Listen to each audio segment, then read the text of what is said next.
우리는 지금도 영국의 찰스 황태자와 비운의 왕자비 다이아나 비의 결혼 날을 기억합니다. 그 사이에서 태어난 둘째 아들 해리 왕자, 그는 왕위 서열 제5위입니다. 그는 이미 약혼을 하고 결혼을 준비하고 있습니다. 그의 아내가 될 여자는 미국의 여배우 메건 마클리입니다. 지금 영국은 들끓고 있습니다. 과연 왕비의 자격이 있는가, 왕자비의 자격이 있는가 하는 말들을 많이 하고 있기 때문입니다. 메건은 아프리카계에 어머니를 두었습니다. 그뿐 아니라 3살이나 더 많습니다. 거기다가 이혼녀입니다.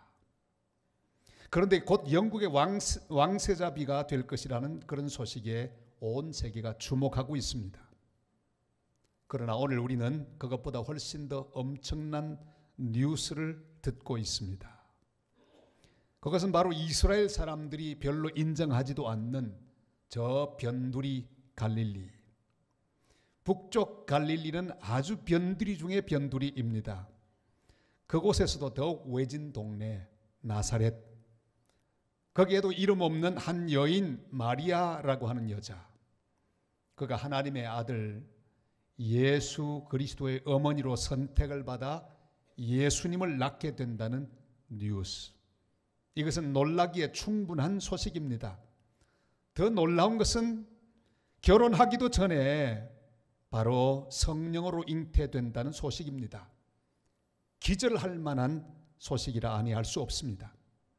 보통 그때는 1년 정도 약혼 기간을 가지다가 1년 뒤에 결혼을 합니다. 만약에 그 기간 동안에 부정한 일이 밝혀지게 되면, 혹은 임신하게 된 사실이 밝혀지게 되면 죽여도 되는 사회적인 합의가 있었습니다. 엄청난 고통이 예상되는 소식입니다. 함부로 그 말을 듣고 예스라고 말할 수 없는 그런 소식입니다. 이런 무거운 소식을 들고 천사 가브리엘이 마리아를 방문했습니다. 그런데 이 모든 무거운 소식이 있음에도 불구하고 천사는 이렇게 인사합니다. 은혜 받은 자여 평안할지어다. 28절 말씀 우리 다 같이 읽겠습니다. 그에게 들어가 이르되 은혜를 받은 자여 평안할지어다. 주께서 너와 함께 하시도다 하니 아멘. 마리아는 일생 동안에 놀라운 일들을 많이 경험했습니다. 수많은 사건들을 경험했습니다. 오해와 몰이해, 충격과 놀람, 그리고 아들이 십자가에 죽는 죽음을 목격하는 아픔과 슬픔도 경험했습니다. 십자가에서 돌아가신 예수 그리스도를 안고 있는 마리아의 모습, 그것은 하나의 장르로도 자리를 잡았습니다. 피에타라고 하는 슬픈 어머니의 모습, 안타까운 모습을 화가들은 그림으로 그리기도 했습니다. 그러나 이 모든 아픔과 슬픔, 모든 사연들을 다 합쳐서 오직 한마디로 표현하는데 그것이 바로 은혜라고 하는 말씀으로 요약이 되었습니다. 하나님의 선택을 받아 구원을 이루실 하나님의 독생자 예수님을 잉태하게 되는 도구가 되는 일, 그것은 은혜 중에 은혜입니다. 바울도 이 놀라운 은혜를 이렇게 한 단어로 요약합니다. 고린도전서 15장 10절 말씀 다 같이요. 그러나 내가 나 된 것은 하나님의 은혜로 된 것이니 내게 주신 그의 은혜가 헛되지 아니하여 내가 모든 사도보다 더 많이 수고하였으나 내가 한 것이 아니요 오직 나와 함께 하신 하나님의 은혜로다. 한 절에 그저 은혜가 3번씩이나 나옵니다. 바울의 모든 사연, 모든 고통, 복음으로 인한 모든 핍박과 슬픔들을 경험했지만 그 모든 것을 요약하는 말은 은혜라고 하는 말로 표현하고 있습니다. 우리 인생의 대전제도 여기 있습니다. 모든 것이 하나님의 은혜입니다. 우리를 선택하셔서 우리가 예수 믿게 된 것도 하나님의 은혜입니다. 하나님의 자녀가 된 것도 하나님의 은혜입니다. 믿음을 가지고 이 소망 없는 시대에 소망의 사람으로 살아가게 된 것도 하나님의 은혜입니다. 심지어 예수님 때문에 당하게 되는 고난과 시련과 모든 고통도 은혜가 될 것입니다. 이런 은혜를 받은 사람에게 이어지는 삶의 약속이 있습니다. 그것이 무엇입니까? 바로 평안입니다. 은혜 받은 자여 평안할지어다. 우리가 은혜 받은 자라면 우리의 인생 앞으로 펼쳐질 모든 것은 결국은 하나님이 약속하신 샬롬이 될 것입니다. 평안이 될 것입니다. 내 인생에 어떤 일이 다가오든지 걱정할 필요가 없습니다. 왜냐하면 결국은 평화, 샬롬이 될 것이기 때문입니다. 제가 자리를 비우면 저를 대신해서 가끔 우리 교회 오셔서 설교해 주시던 저하고 비슷하게 생긴 형님 허석구 목사님이 있습니다. 그는 원래 치과의사로 돈 잘 벌었습니다. 치과의사 세금 1위까지 했던 그런 경험이 있습니다. 장로로서 아주 잘 섬겼습니다. 11조도 제일 많이 했습니다. 저희 어머니는 큰아들 때문에 호강을 많이 하셨습니다. 세계 여행도 여러 번 하셨습니다. 칠순 때에는 병원을 한 달 동안 비워두고 세계 여행을 어머님과 같이 하셨어요. 칠레까지 오셨습니다. 보통 아들이 아니죠. 그러니까 큰아들 좋아할 만합니다. 우리 어머니 정말로 행복해 하셨습니다. 세상에 가장 복을 많이 받은 사람이라고 생각하시고 그렇게 만족해 하셨습니다. 그런데 형님이 사명을 받아서 목사가 되었습니다.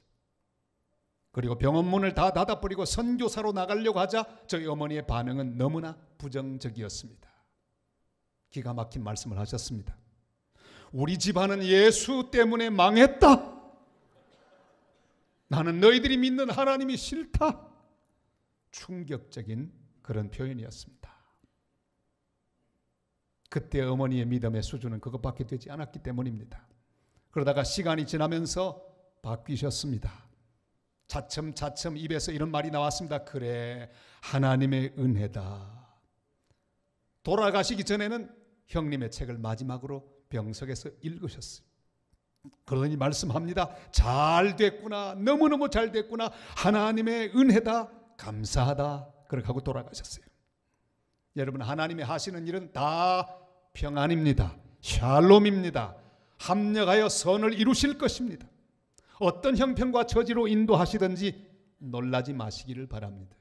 두려워하지 마시기를 바랍니다. 왜냐하면 우리는 하나님의 은혜를 입은 사람들이기 때문입니다. 29절 30절이 이렇게 말씀하죠. 다 같이요. 천사가 이르되 마리아여 무서워하지 말라. 네가 하나님께 은혜를 입었느니라. 아멘. 프랑스에 한 마술사가 있었습니다. 그의 특기는 어떤 무디든지 한 30초만 하면 그 문에 자물쇠를 열고 밖으로 나갈 수 있는 재주가 있었습니다. 사람들이 많이 모였습니다. 드디어 사람들 앞에서 열기를 시도합니다. 그런데 한 문을 열었는데 문이 열리지 않습니다. 달깍하고 소리가 나야 하는데 30초가 지나고 1분이 지나고 10분이 지나도 30분이 되어도 문이 열리지 않습니다. 땀을 뻘뻘 흘리다가 결국은 문 여는 것을 포기했습니다. 왜 그럴까요? 이유는 너무 간단한 데 있었습니다. 그 문은 잠겨져 있지 않았습니다. 열린 문을 열려고 하니 열릴 리가 없습니다. 사랑하는 여러분, 우리는 은혜 받은 사람들입니다. 은혜라고 하는 것은 그런 것입니다. 이미 하나님께서 내 문을 다 열어놓고 기다리고 계십니다. 어떤 것도 두려워하지 마시기를 바랍니다. 누구도 두려워하지 마시기를 바랍니다. 주님이 은혜로 우리를 택하시고 부르셨으니 주님이 모든 닫힌 문들도 여실 것입니다. 그러므로 주님의 은혜를 믿고 어떤 경우에도 평안의 능력을 유지하시기를 바랍니다. 평안을 유지하시기를 바랍니다. 바울이 말한 대로 그리스도의 평강이 우리의 모든 마음을 주장하게 해야 합니다. 골로새서 3장 15절이 말씀하시죠. 다 같이요. 그리스도의 평강이 너희 마음을 주장하게 하라. 너희는 평강을 위하여 한 몸으로 부르심을 받았나니 너희는 또한 감사하는 자가 되라. 아멘. 평강히 주장하게 해야 합니다. 왜냐하면 우리는 은혜를 받은 사람들이기 때문입니다. 자, 그런데 이 은혜 내용이 무엇입니까? 오늘 성경 말씀하지요. 바로 그 이름 예수, 그 예수님을 낳게 될 것이라는 말씀입니다. 그 이름 예수 그리스도. 31절 말씀 다 같이 읽습니다. 보라, 내가 잉태하여 아들을 낳으리니 그 이름을 예수라 하라. 아멘. 마리아에게 임한 하나님의 놀라운 은혜는 바로 그가 잉태하여 예수님을 낳게 된다는 사실입니다. 예수님을 잉태하였지만은 자기의 노력이 아닙니다. 이 땅 그 누구의 노력도 아닙니다. 예수님은 전적으로 하나님의 선물입니다. 그래서 은혜입니다. 제가 21년 전에 한국에 왔을 때 제 주변에 저희 친구들이 모였습니다. 야, 그 목사가 왔단다. 이 주일날 되니까 자기 교회 버려두고 예배를 드리러 왔어요. 그날부터 모임이 하나 만들어졌습니다. 목사, 장로, 집사들의 모임, 목장집이라고 하는 모임이었어요. 그러다가 이 집사들이 다 장로가 되었어요. 그래서 목장밖에 남지 않았어요. 거기다가 앞에 푸른을 붙여서 푸른 목장, 제가 이름을 지었습니다. 제가 이름은 잘 짓습니다. 푸른 목장 모임이 지금 21년째 되고 있는데 크리스마스가 되기 전에 꼭 하는 일이 있습니다. 그것은 마니또를 정하는 일입니다. 금년에도 마니또를 뽑았습니다. 종이를 뿌려가지고. 그리고는 한 달 동안에 그를 위해 기도해주고 그리고 선물을 준비해야 합니다. 저도 지금 그를 위해 기도하고 있고 선물 준비하려고 하고 있습니다. 여러분, 크리스마스에 꼭 선물을 나누시기를 바랍니다. 우리 성가대도 꼭 마니또를 정하시고 선물을 교환하세요. 왜냐하면 크리스마스의 주인공은 예수 그리스도는 바로 하나님이 우리에게 주신 선물이기 때문입니다. 선물을 주고받으며 선물이신 주님을 기억하는 절기, 그것이 바로 크리스마스입니다. 사랑하는 여러분, 왜 선물입니까? 바로 하나님의 선물 되신 예수 그리스도를 기억하기 위해서입니다. 선물은 주는 것입니다. 내가 만들고 내가 사서 내가 나를 위해 준비하는 건 선물이 아닙니다. 내가 산 물건 아무리 비싸도 그건 그냥 물건입니다. 마리아 속에 잉태된 예수 그리스도는 하나님의 선물입니다. 위로부터 오셨습니다. 하나님이 우리에게 주신 놀라운 선물입니다. 우리가 믿는 우리 마음속에 모신 예수 그리스도, 그분은 하나님의 선물입니다. 하나님 은혜로 우리는 그분을 모시게 되었습니다. 에베소서 2장 8절 9절이 말씀하시죠. 다 같이요. 너희는 그 은혜에 의하여 믿음으로 말미암아 구원을 얻었으니 이것이 너희에게서 난 것이 아니요 하나님의 선물이라. 행위에서 난 것이 아니니 이는 누구든지 자랑하지 못하게 함이라. 아멘. 마리아는 나는 남자를 모른다고 했습니다. 그러니까 안 된다고 생각을 했습니다. 34절 다 같이 읽습니다. 마리아가 천사에게 말하되 나는 남자를 알지 못하니 어찌 이 일이 있으리까. 동정녀 마리아에게 생긴 합리적인 질문입니다. 도저히 아기를 잉태할 수 없는 상태임을 확신했습니다. 그러나 그를 향해 천사가 분명히 선포합니다. 35절 말씀 다 같이요. 천사가 대답하여 이르되 성령이 내게 임하시고 지극히 높으신 이의 능력이 너를 덮으시리니 이러므로 나실 바 거룩한 이는 하나님의 아들이라 일컬어지리라. 아멘. 은혜가 되려면 100% 모두 하나님이 하셔야 합니다. 하나님이 99%를 하고 내가 1% 하면 그건 은혜가 아닙니다. 나도 조금 했으니까 그건 은혜라고 말하지 않습니다. 100% 다 위로부터 와야 은혜입니다. 우리가 받은 구원은 우리의 노력이 1%도 포함되지 않았습니다. 전부 하나님의 은혜입니다. 예수 그리스도 100% 전적으로 하나님의 선물입니다. 내가 가진 모든 자유와 기쁨은 100% 위로부터 와야 그게 진짜입니다. 우리가 가진 소망은 모두 하늘로부터 왔습니다. 대림절은 바로 그것을 확인하는 절기입니다. 우리의 가치는 위로부터 왔습니다. 우리의 소망은 위로부터 왔습니다. 우리의 능력도 위로부터 옵니다. 우리의 모든 구원은 위로부터 옵니다. 예수 그리스도를 통해 우리에게 모든 것이 주어졌습니다. 우리가 파송했던 한 선교사님이 이런 시를 썼습니다. 오시는 주님, 온종일 당신 생각에 눈멀고 아프고 행복했습니다. 당신의 마음을 얻기 위해 나는 기다릴 뿐입니다. 나는 당신을 위해 아무것도 할 수 없습니다.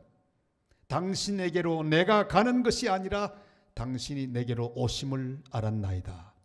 시간이 가는 것이 아니라 당신의 시간이 오는 것입니다. 사랑하는 주님, 내 마음 깊은 곳에 오시옵소서. 저는 바로 이 대목, 당신에게로 내가 가는 것이 아니라 당신이 내게로 오심을 알았나이다. 그게 은혜입니다. 내가 가는 것처럼 보이지만 사실은 주님이 오셨습니다. 오늘 이 예배 시간에도 우리가 주님 앞에 왔지만 사실은 주님께서 이미 우리 가운데 오셨습니다. 지금도 말씀으로 오고 계십니다. 이런 귀한 은혜, 사랑하는 성도 여러분, 우리는 예수 그리스도를 잉태한 또 한 사람의 마리아들입니다.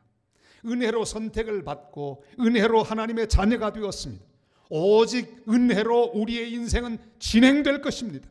내 능력과 노력이 아닌 하나님의 은혜로 인하여 이루어질 것입니다. 위로부터 오는 지혜를 기다리십시다. 위로부터 오는 능력을 기다리십시다. 위로부터 오는 위로를 기다리십시다. 위로부터 오는 하나님의 은혜를 받고 힘을 얻어서 주를 위해 쓰임을 받고 남은 시간도 하나님 영광을 위해 사는 복된 하나님의 사람들 다 되시기를 주님의 이름으로 축원합니다. 네가 은혜를 입었느니라. 이 말씀은 위로부터 오는 은혜를 받는다는 의미도 있지만 여기 사용한 동사 휴레스란 동사는 두 가지 의미를 갖고 있습니다. 하나님이 주시는 것도 맞지만 내가 받는다, 찾는다라고 하는 의미도 있습니다. 모두 하나님이 위로부터 주시지만 내 책임이 있습니다. 그건 뭘까요? 주시는 것을 받는 것은 내 책임입니다. 우리는 믿음으로 받아들일 책임이 있습니다.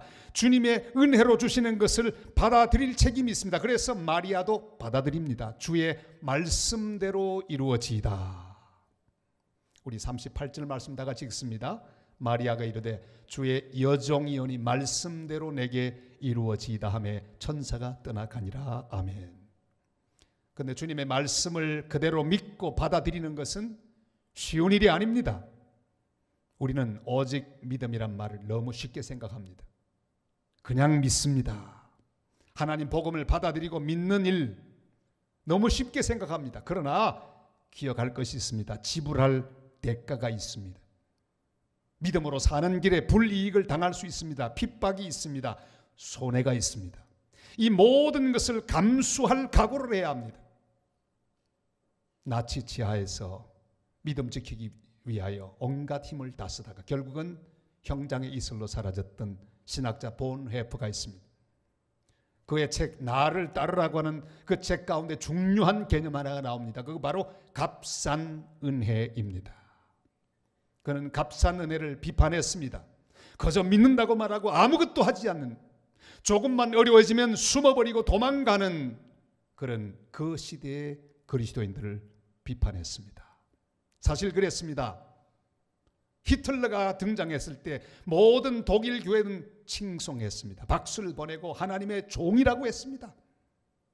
그러나 그게 아니었습니다. 눈으로 분명히 보고도 아닌 것을 아니라고 말해야 할 교회들이 입을 닫고 있었습니다.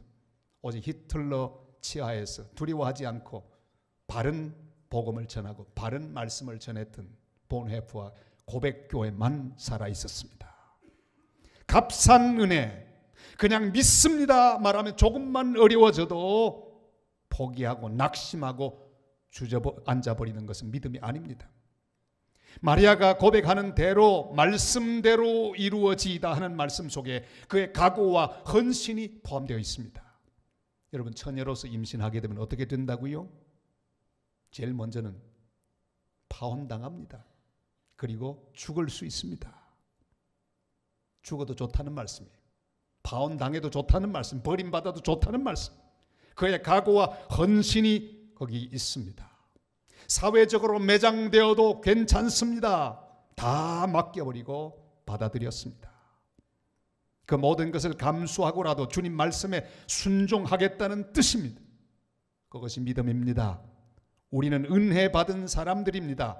은혜 받은 자라고 하는 단어의 시제는요, 완료 분사형입니다. 과거는 과거에 한 번만 일어난 것이고, 과거 완료, 그때 이루어진 것이고, 완료 분사는 뭡니까? 과거에도 일어났지만 그것이 그대로 지금까지 와서 현재도 강력하게 일어난다고 하는 것을 강조하기 위해서는 완료 분사형을 씁니다. 그렇습니다.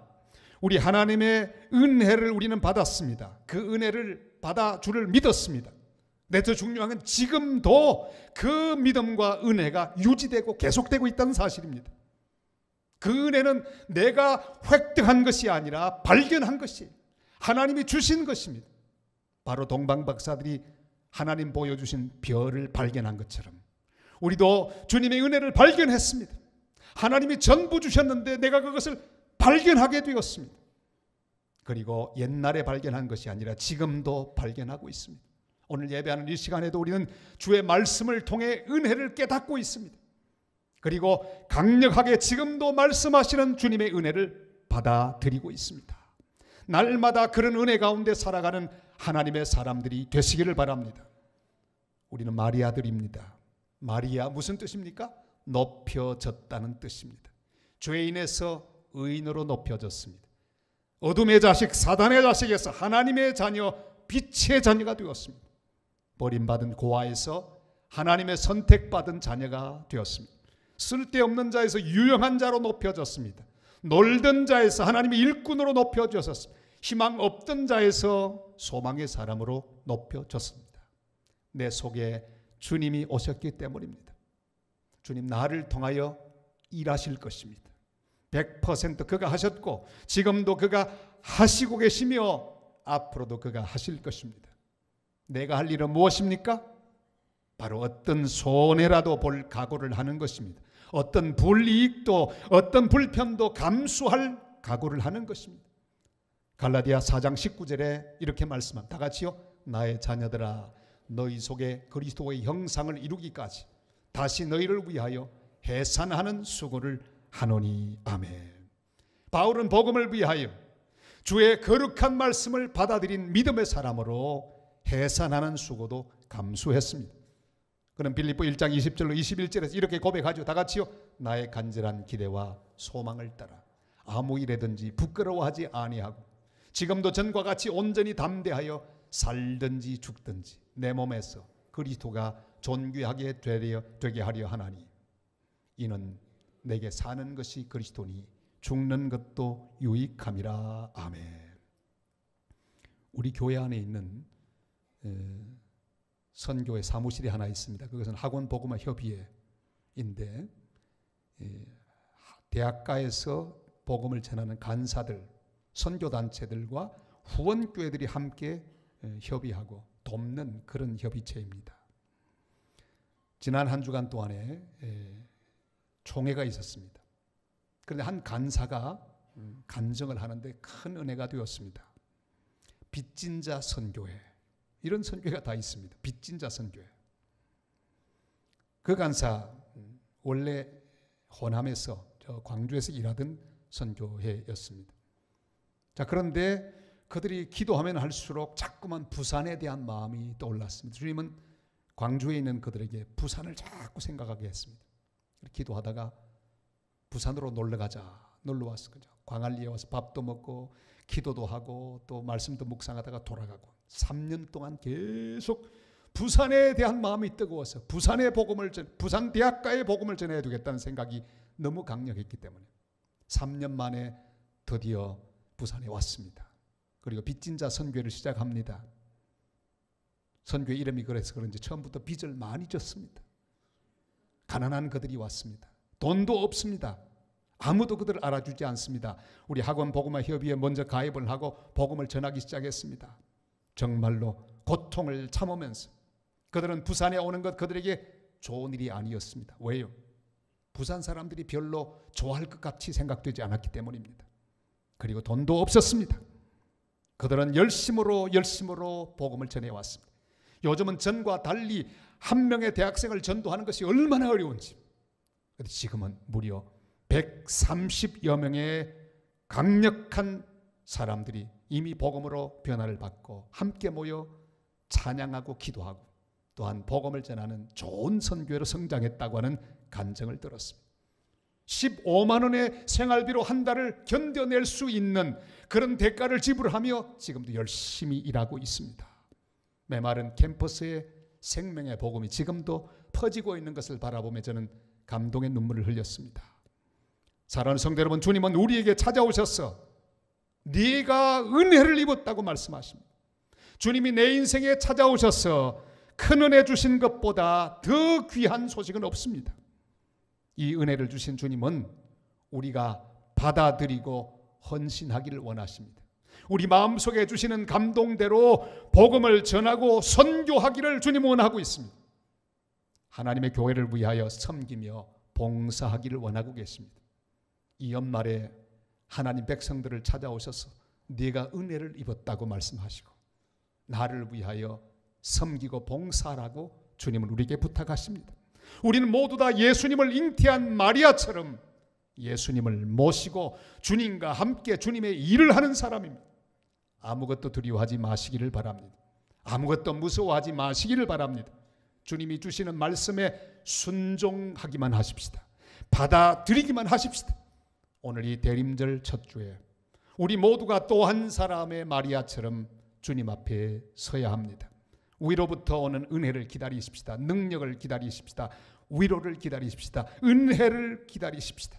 내 속에 계신 예수님과 함께 주님께서 원하시는 놀라운 일을 감당하고 주를 위해 헌신하며 살아가는 이 시대의 복된 마리아들이 다 되시기를 주님의 이름으로 축원합니다.